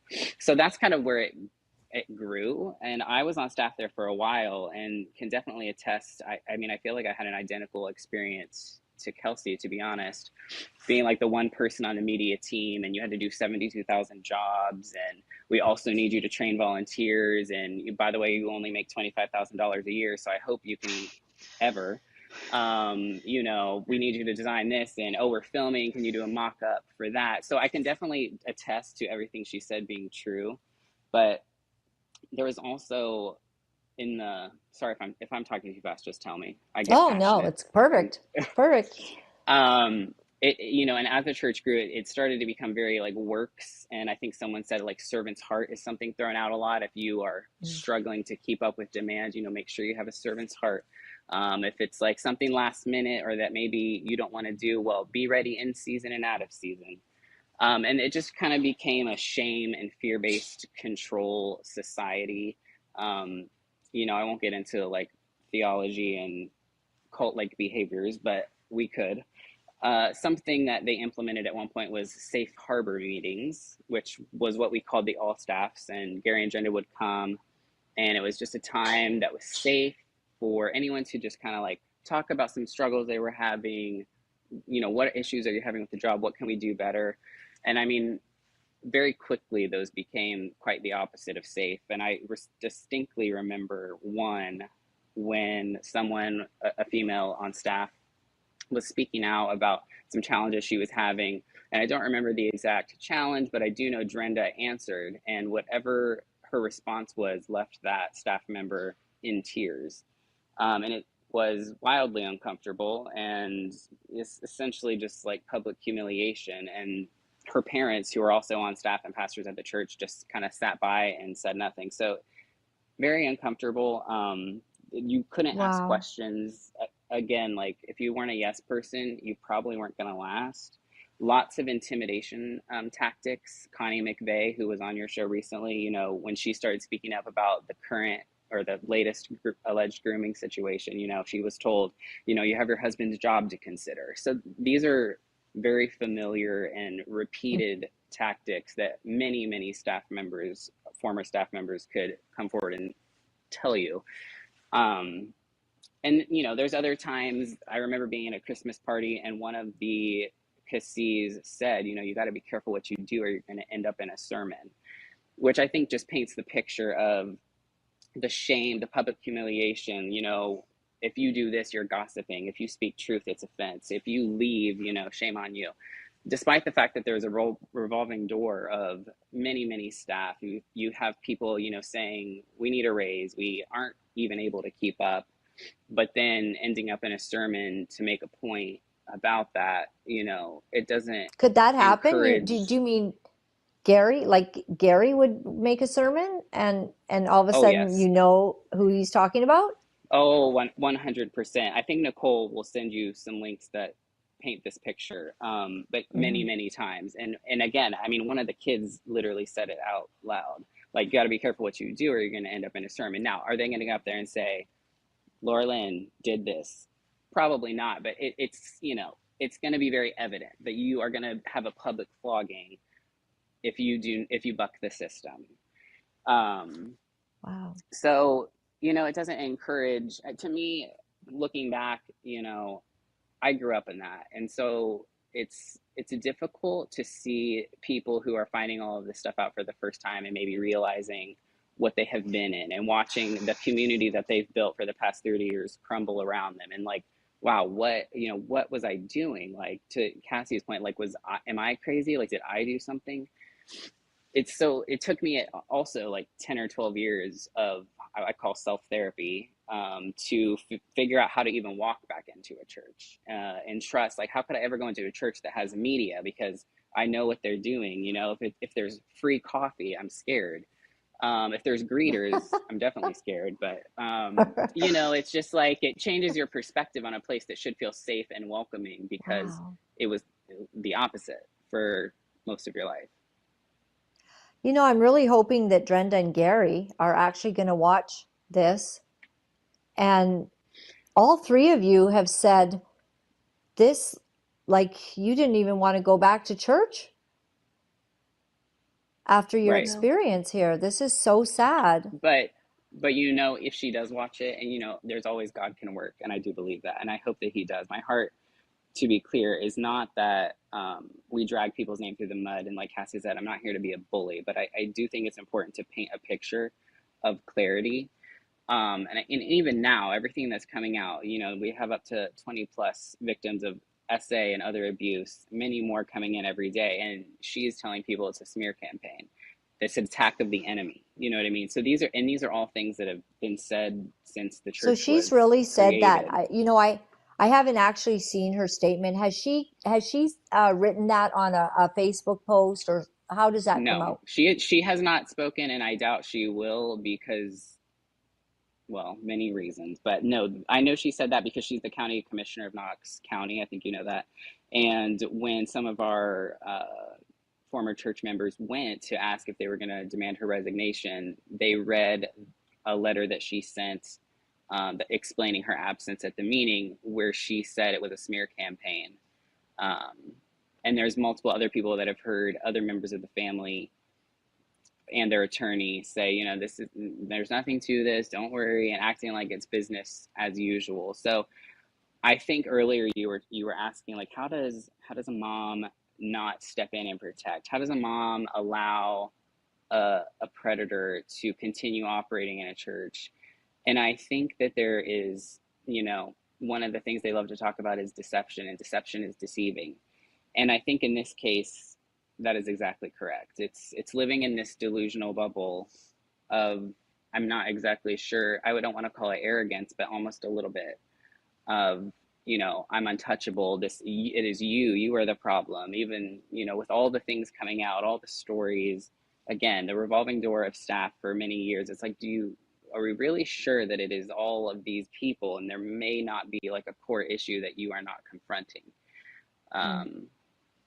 And you know what, we could do this for a while, but I hope that is helping paint a picture. And again, like, my heart is not to see, you know, I know there's restoration that can come. I think people have to be accountable for their actions. You know, no one wants to see God's name dragged through the mud, but I do also think that there are times where wrongdoing must be dismantled, and this is far beyond anything I would have ever imagined. What's coming out is truly bigger than I ever thought.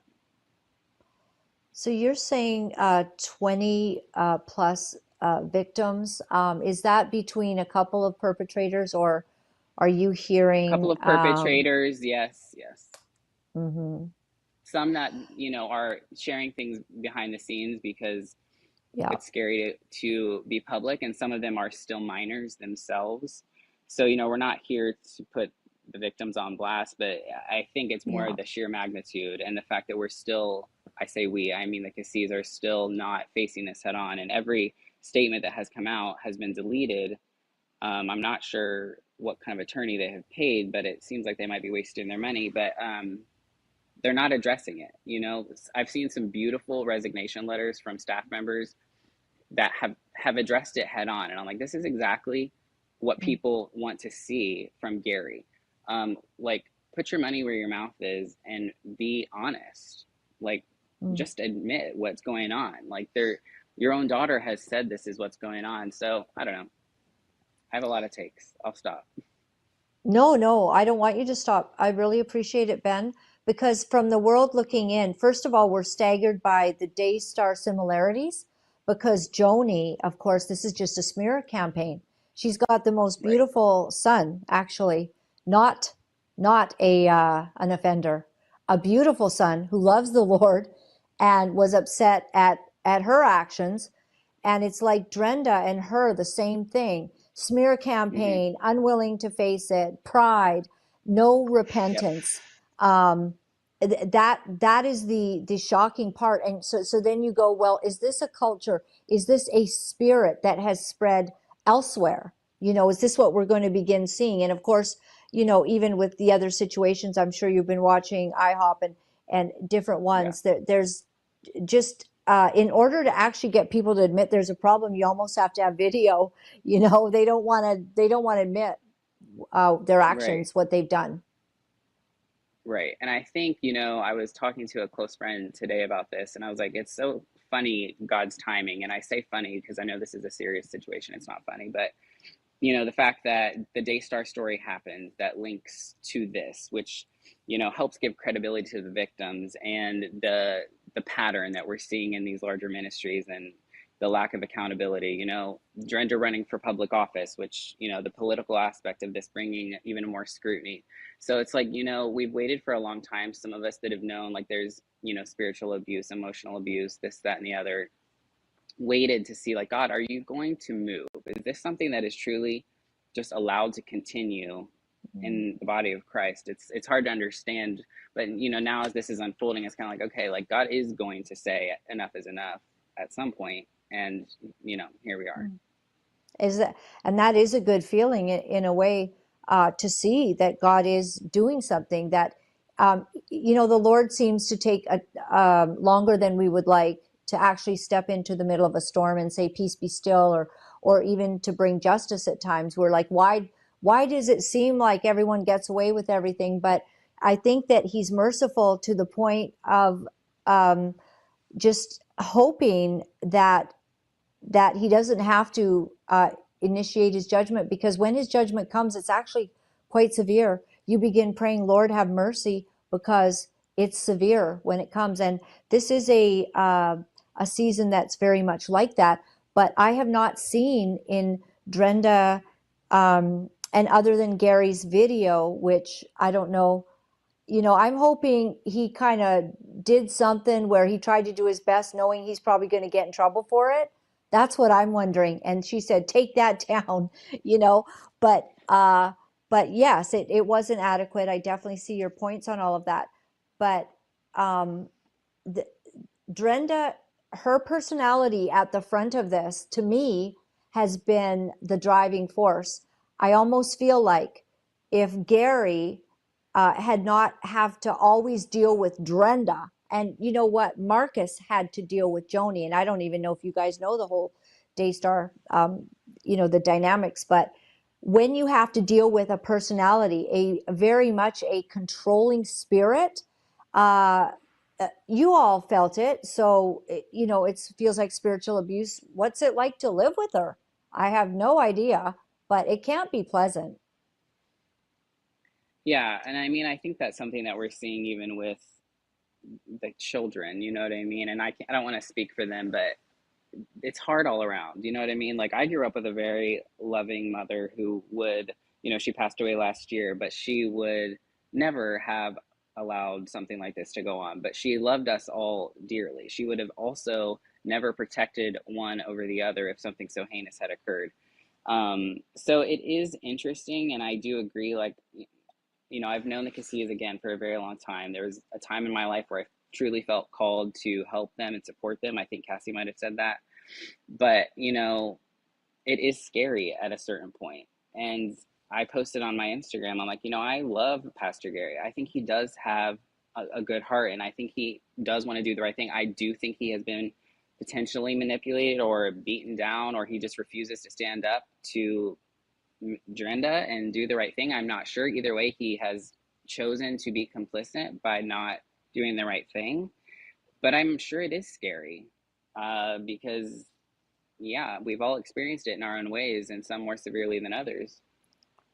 Do you think, Ben, there's any chance that with all of this, the judgment, the consequences that have come from protecting her golden child to the point of multiple victims, that she will take a step back and look inside and go, I've got a problem?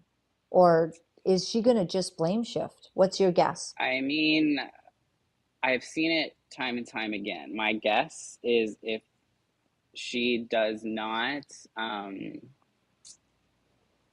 my guess is no. I think she will dig in her heels until the very last second that she can.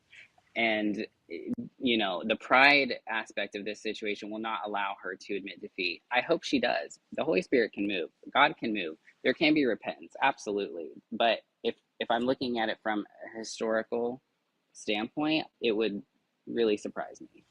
But if she did, this would go a lot smoother. I just can't get past, whenever I'm looking at the two of them interacting, I'm always like, I really want to hear more from Gary. You know what I mean? And she's just like Yeah. on, and so controlling. And that spirit is just so overwhelming. So imagine being Cassie, having to be right around that. And then imagine having discernment that there seems to be an issue about a relationship. And for your protection, I'm just trying to warn you. And then you get basically told off and, told that you have a spirit of offense or whatever. This has been difficult. So obviously you had times when you were seeing it. Did you think this can't go well in the long haul? Did you ever have that premonition that something someday is going to break? Yeah. And I mean, most certainly I did not know about the depth of some of this like SA stuff that was going on, but I did know that if God is good and he is merciful, then a ministry that stands on faith and family cannot continue if family is abused, and not even just your personal family, but like your church family, the volunteers, your staff. Like, to their point earlier about like, we're in a prosperity church and we can barely pay our bills. You know what I mean? Like, if you come forward and ask something, you're told, well, that's just the ministry. You know what I mean? Meanwhile, some of their children are buying $1.1 million homes. And I'm not trying to speculate, but I'm just saying, like, I certainly couldn't do that on the salary I had at the church. And maybe they're doing other things that I don't know about. I don't know how they would have time, but yeah, there's a lot there. Wow. Well, I have heard that people that had inside information on the, salaries and stuff, that they're very well compensated. So why would you not compensate staff? I mean, very well. First of all, you don't want to lose good people, and second of all, a workman is worth his hire. Why is this the spirit in a prosperity church of poverty that you present to the people? That is a very and this is similar to other places that I've been hearing about. Yeah, I was just gonna say, like, I think the expectation of, I'm an executive assistant in the world that I work in, and I work a lot of hours, but I'm also paid fairly. And I think, to Kelsey and Cassie's point, it's not so much the work, but like, where is the fairness? You know what I mean? I want to get paid fairly. I want to have PTO that I can take freely, because we love the work. Kelsey, I'm sure, loved every bit of the actual job, but like, I need to actually take care of myself in the process. Cassie loved her work. She loved being in a ministry. I felt called to ministry at one point. I can tell you right now, unless God moves, it won't happen again. But I wanted to do it. But if it's not sustainable, and you're sitting in sermons where it's like, go into the marketplace and tell your boss that you need a raise. But then you tell your boss in the church that you need a raise, and you're like, well, that is ministry. I don't know what you expected. It's, it's like we're talking out of both sides of our mouth here. Wow. And I'm not sure how to handle that. The hardest part when I'm listening to you is hearing that your heart would have even been for ministry, but something's been just so wounded. And I heard that in Kelsey, and I heard that in Cassie. For me, like, that is just so breaking, because as a mom, and I have 3 grown children, what you want is that your church experience is so powerful that it leads your kids into their dynamic God experience. And you're saying, like, that's been really pummeled for you personally, Ben. Yeah. I mean, I think, there's many former staff members that have come forward who have had to do years of therapy, like actual therapy. And maybe some of the ladies on this call have too. And I don't think that should be a common experience coming out of working at a church. Shane, in the video, if you watch it, he talks about even like NDAs. Why do churches have NDAs? Like, why do all the staff members have to sign an NDA? So it isn't a normal church environment. It isn't a normal experience. I wouldn't have ever imagined that working at a church would be the hardest and most unrewarding experience that I've had professionally. And, I say that I would never work at a ministry again. I love people, and I do love the Lord. And if he was like, yeah, go do this, I would. I did volunteer back at Faith Life, even after I quit working in the coffee shop for like a year. My siblings still went there. My brother was the children's pastor. I've known these people my whole life. So for me, it was like, a nice little community. You know, but after a year, I was like, yeah, I can't even do this. Like, it's too much. Because, you know, all the same patterns are happening, and It's like you just, it's burnout. like nothing changes. It's like, okay, I've been gone for 10 years and you're telling me this is still going on, and in some cases worse. Like, no, no, no. Wow. Ben, I just have a final question, and then I'd just like to, like, a closing comment from all of you. Sure. But is Drenda the driving force behind what has happened here? Because I kind of feel like that, but I don't actually, I don't think I've met her. I don't know if I've met her at a Christian conference somewhere. I mean, I've been to so many things, but Yeah. I like mean, is that she the driving? personality that she has, yeah, Yeah. like, I would say most likely speculating that yes. I would say the person running point on, you know, everything right now is her. You know, it is going the way she wants it. We got here because of her, and where we're going next will be honestly in her court as well, good or bad. she, She's either going to dig her heels in and r- fight even though all this truth is coming forward, or she's going to allow the truth to come out and handle this, you know, maturely. and I've heard all of you say that even while you might think that this apology was less than or should have been different or something, you have all seemed to acknowledge that he's a likable person, and he comes across that way. Actually, he comes across a bit beaten down, but a likable man. Yeah, He he is a just very looks likable defeated. man. What'd you say, Kelsey? Oh, sorry, I was like, he is defeated. Like, I could see it on his face. Like, Yeah, I do too. doing the photography stuff, I think that was one hard thing I noticed. Like, Drenda was very much involved with like the pomp and circumstance of these photo sessions, but Gary just looked like he wanted to be home or like out hunting, since I know that was his favorite thing. And I know on more than one occasion, like when they were doing filming stuff on set, he's like, I really didn't want to get into TV, but haha, make a joke out of it. Like, this is where we're at. And I think they just Mm. dragged so many people along in their wake. And obviously, it left a big rut in a lot of people's lives. You know, it's really a wake-up call for all of us that something's gone very wrong here. And if Drenda continues to think that this is all a smear campaign, like, how ridiculous and hideous and how foolish that's going to make her look, very like she's an ostrich with her head in the sand, and that she's protected a child that is literally been a predator to numerous people. And to not, for this to not work, it's going to get worse. Like, God has, once his justice begins, it's quite an outpouring. And the quickest thing to stop God's justice is quick repentance.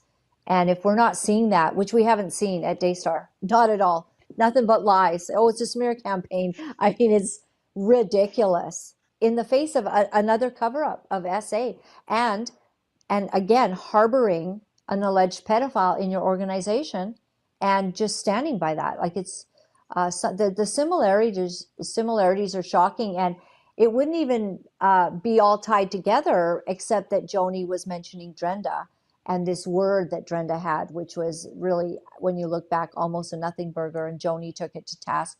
But it put those two sort of on the radar, and that, I mean, I think that was God's purpose in all of it. I'm so sad, you guys. I just thank you for sharing what you've shared. I actually feel like a hurt, sick feeling in my stomach for the fact that you have all been so wounded by this experience that it's pulled you away from even knowing if you could be in ministry, knowing, like, if you want to go to church. You've all experienced this trauma. Ben, just if you could just take a moment, say your final thoughts, and then I'll offer that opportunity as well to Kelsey and Cassie. Yeah, I mean, I would just say once again that I hope people watching this can understand my heart in this. And it is not to drag a church through the mud or have any personal vendetta against anyone or, smear the body of Christ. My heart is broken for the people, the collateral damage that has come out of this, because had pride not been in the way, this could have been avoided so long ago. And to all the victims that have come forward or are still contemplating coming forward, I think you're so brave, and I hate that this happened to you when you were young and in a place that you thought was safe. I hope that you feel safe enough now to come forward and make sure that this doesn't happen again. And, to the community of Faith Life Church that is experiencing a huge loss, again, families that have been seeing each other all the time for 30 years, 20 years, 12 years, 10 years, maybe 5, maybe a year, that's huge. And when you see everything that you thought was real crumble around you, I've seen people say that they're church homeless. And I suppose we 3 also said the same thing. But I hope in the end, when this has all come to light and truth is revealed and there is justice for the victims and, we move forward, I would love to see that restored again in some way. Not at Faith Life Church. I think we know that we're past that. But somewhere, in some way, we will all get back together again in our groups or however it comes together. But I hope that there is restoration for everyone.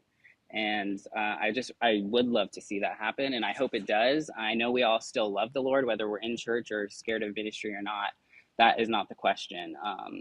I think right now we're just in a period of letting the Holy Spirit be our teacher and our guide. And until, such a time that we feel like we can go back into the 4 walls, we will still love people no matter where we are. So I guess that's my heart, and that's all I would say. And just a reminder to everyone that, there are safe spaces, and please do find yours and share your story as you need to. And we've been talking about God flipping the tables, and it's so that something better will come out of this. This must have made him sick. Like, seriously, covering up, children being harmed and young women at risk from a predator, covering this up, this must have made God's heart sick.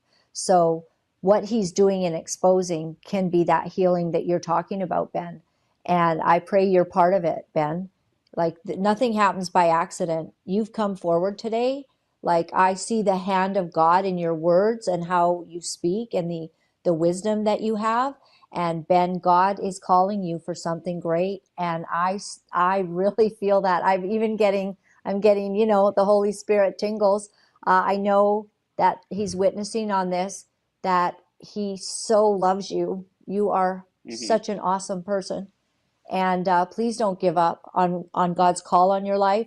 And maybe you're the next generation. Maybe you're, and, Kelsey and Cassie, what you've seen, you're the next part. And maybe we do find our people. Maybe we find all the people that were upset by all of that and refuse to do it again. And that would probably be a great thing, that we refuse to do it again. So I just have appreciated your wisdom, your kindness, your the way that you're expressing it. It's a beautiful thing, and I see God in you. So thank you so much. And yes, Kelsey, yeah, you're welcome. Kelsey, just your thoughts in closing. It seemed like you were a bit emotional here and there with what was said. I don't know what you were experiencing hearing the others.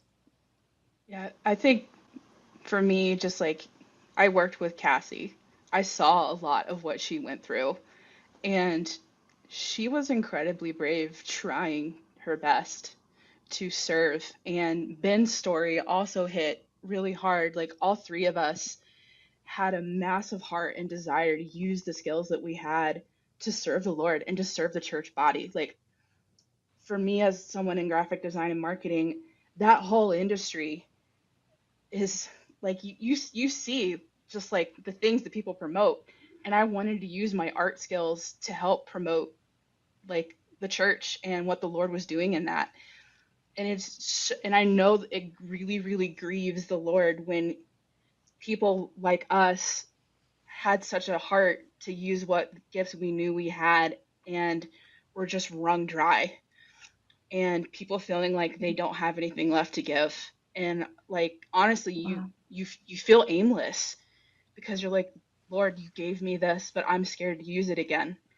And it's tough to trust with that. And knowing that I saw other staff and other volunteers that like literally gave all they could and felt like they got nothing out of it was extremely painful. And I know it still grieves the Lord. And also to Amen. what Ben said, like, so many of us felt alone in our experiences because of how we were isolated and being told, like, if someone left, it was because they had a heart of offense. And I can tell you, like, these two people, we're not here to like smear the church and like what's happened or blame anyone for sticking through things when they felt like it was their fault. But like, it's tough to walk away from that. And Mm-hmm. it's also tough to come back from it. But to the victims that are stepping forward with that, like, there is a massive army behind you and you are believed with Mm. those things. I know for me, like, I will be using my art skills to help with this in any way possible. And I know there's other people behind the scenes that are using the skills and gifts they have to help this situation. And for us, after going through all of that, this also feels another way that we can still get back and heal, like, despite what we went through and felt like was ripped away from us. Mm. Wow. Kelsey, you're a beautiful person, and I just can feel that that gentle spirit, that servant heart that you served with, and God saw every hour, and He has something great for you, and it's coming, and the Lord is going to place you in exactly the right slot, and what you've learned from this experience is going to take you forward and help you to protect others and never let this happen again. And now you know, like, this is to be reproved and rebuked. This isn't right, what's happened. Thank you so much for sharing these very personal things and very emotional things. And Cassie, Thank you. what do you want to say? Closing. I mean, I could write a book on my experience. I'm not going to. There's a lot of trauma, but I just want to encourage the victims to be kind to themselves during this time. It's been hard for me to do a normal routine of going to work, or if they go to school, being a parent on top of all of this. So be kind. We are behind you. We want justice for you. And I'm just praying against this spirit of pride. And we just want the truth at this time. And before all of this came out, before Kirsten came out, I was searching up churches around the area, and I found the Reddit thread of specifically Tom Cassie, and it brought back a lot of memories. And then a couple of weeks later, Kirsten came out. So it's out there. People have been talking about it for a while. That thread, I think, was 3 years old. And I'm just praying that the truth comes out. And if you are a victim and you're too scared to come out, I know exactly how you feel. I am terrified being here.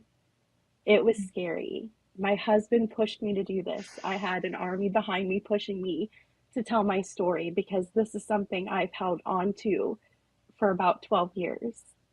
And now I want to do more. Now I want to seek justice. And if you're too scared to come out, we see you, but we're here for you. And reach out to us and let your story be heard, and let law enforcement do its thing. Amen. It empowers you to speak the truth boldly, doesn't it? It empowers you to just be able to be heard. Yeah. And it's such a great thing for all three of you that you would be willing to actually even now to come forward and tell the truth of the situation so that the Lord will set it right. And I thank you all for that. Amazing. And such a good message. There's more victims coming. All of you, please know you're loved, you're heard, you are believed, and the entire nation is standing with you, because anybody that goes against what's happening right now, what God's doing, they have to shut their comments off. If you want to know who's on God's side, it's the people that don't shut their comments off on their video. It's a common thing. If you have to shut your comments off, it's because you're just so afraid of the truth that's coming out. God's people are speaking. God has flipped the tables, and actually you're part of the generation to make a difference. Each and every one of you is going to play a profound role in the new thing that God is doing. And he allowed you to go through this wilderness so that you would be gifted to know how to move forward. Thank you for taking the time. We've gone really long, and I just, it was so powerful. And each and every one of you had so much good to offer. Thank you very much. We'll see you again. And I'll be watching for how God uses your lives individually. You're precious. Really, I'm so broken, actually. So I got to close the show. So I'll try to get it together. Thanks, guys. Take care. Thank you. Thank you. Well, that was really something, everyone. And I really am a bit of a mess. This cannot be what church does, can it? It cannot be that people, young people, beautiful souls are so hurt by their experience in church that they don't know how to find their place in that scenario. I think God is going to do something good. I think Ben mentioned about, that new place. I see it, but we're working our way through, and I'm grieved. If I could tell you, I'm very grieved. There's no joy in watching the church be exposed with all this pain. But we're going through it together, everyone. And I like it real. I think real matters. The only thing I'd have to say in closing is that Drenda Kasi probably does not have people that surround her that tell her the truth, because neither did Joni. She has yes people, and people afraid of her, and people that have to say the right thing, or they won't be friends, or they won't be in her inner circle. And I can only say, Drenda, that I'd like to hear a lot more from Gary, and I'd like him to take the place that he probably should have taken a long time ago, and to be the leader that God has, because he has a very precious heart, and you've been very much in the role of being very controlling, and it's a wicked spirit, and it's not okay, and it has caused a lot of damage, and you have protected the wrong people, and God is watching. My website is Laura-Lynn.tv, and if you appreciate people that tell the truth and are not running a big sham, then if you're able to help us, that's great. If you go to my website at Laura-Lynn.tv, there's ways to donate from the US. There's ways to help us from Canada. I appreciate every one of you. I'm getting so many emails of your love and support. You're writing me all the time, and it is just epic. I'm getting people that think that you shouldn't expose and all that, and I'm like, well, God's doing the exposing. I have been a vessel for him to do that, and I will continue to do whatever God asks me to do. I am not beholden to man. I am not afraid of man. And I'm going to do what God asks me to do, and that is to stand with those who have not had a voice. They have a voice. Me and thousands like me. You've got Ohio for Freedom, and he's right there in Ohio, and that is Everett Gagnon. And then you've got Pastor Ray from The Unction. You've got these beautiful people that are rising up. Pastor Rock, oh, I just love these guys, and they're telling the truth. So I want to leave you today with a scripture. And, oh, I don't know if I have my glasses around. Okay. I just feel the presence of God, and I know He's doing a new thing, and He's working. And He is raising up men and women of faith. In Hebrews 5, at the end, it says, warning against the great falling away. It says, we have much to say about this, but it is hard to make it clear to you because you no longer try to understand. In verse 12 of verse 5 of Hebrews, it says, in fact, though by this time you might be teachers, you need someone to teach you the elementary truths of God's Word all over again. You need milk, not solid food. Anyone who lives on milk, being still an infant, is not acquainted with the teaching about righteousness. But solid food is for the mature, who by constant use have trained themselves to distinguish good from evil. This was an admonishment by Paul saying that you should know better, but you haven't known better. And now you have to go back to the rudimentary facts. Truth versus evil. You've behaved terribly. And now it's time to, this is what he's saying, now it's time, that it is clear, because you no longer try to understand. In fact, though by this time you ought to be teachers, you need someone to teach you elementary truths. What are the elementary truths of God's kingdom? To love one another, to not be power-mongering, to not be mean, to love those who you are shepherding, to expose the evil works of darkness, and to not be party to cover up. It's elementary. And it's time for some of the people on this planet to go back to that kind of truth. May God cause us to be humbled and to be repentant, each and every one of us, for everything we see in ourselves as we see this massive story, an epic modern day tale of biblical relevance unfolding before our eyes. Let's walk tall and do what is right. For me personally, I have felt to just take notice of my heart, to be sure that I'm doing all of this in the right way.